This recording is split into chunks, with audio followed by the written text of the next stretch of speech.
ఈయనకంట సంపద ఎలా సృష్టించాలో మెల్లగా చెవులో చెప్పాలంట. ఎవడికన్నా ఆలోచన తడితే సంపద ఎలా సృష్టించాలో చెవులో చెప్పాలంట. మరి ఎన్నికల ముందు చెప్పాల్సింది కదా ఈ మాట. చెవులో ఏం చెప్పాలో చెప్పేవాళ్ళు కదా, ఏం పెట్టి తిప్పాలో చెవులో పెట్టి తిప్పేవాళ్ళు. ఆ రోజేమో ప్రగల్భాలు పలకటం, డబ్బాలు కొట్టుకోవటం, హరికథ చెప్పేవాడు ఒకడైతే చిడతలు వాయించేవాడు ఒకళ్ళలాగా.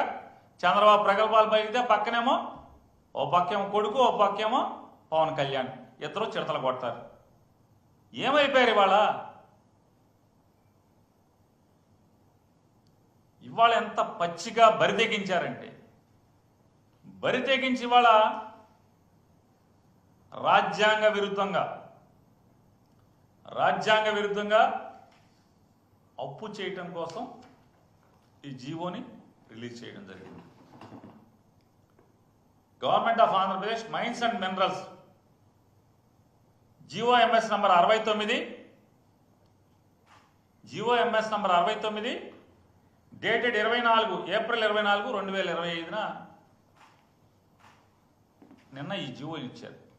ఈ జీవో సారాంశం ఏంటి అంటే, ఆంధ్రప్రదేశ్ రాష్ట్రంలోని 1,91,000 కోట్ల విలువైనటువంటి 436 మైన్స్, 436 గనులు, 1,91,000 కోట్ల రూపాయల విలువైన ఈ గనులు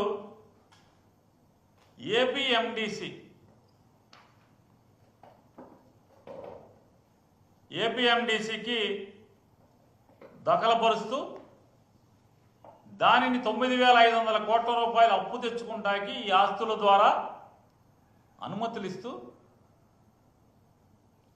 జీవో రిలీజ్ చేశారు.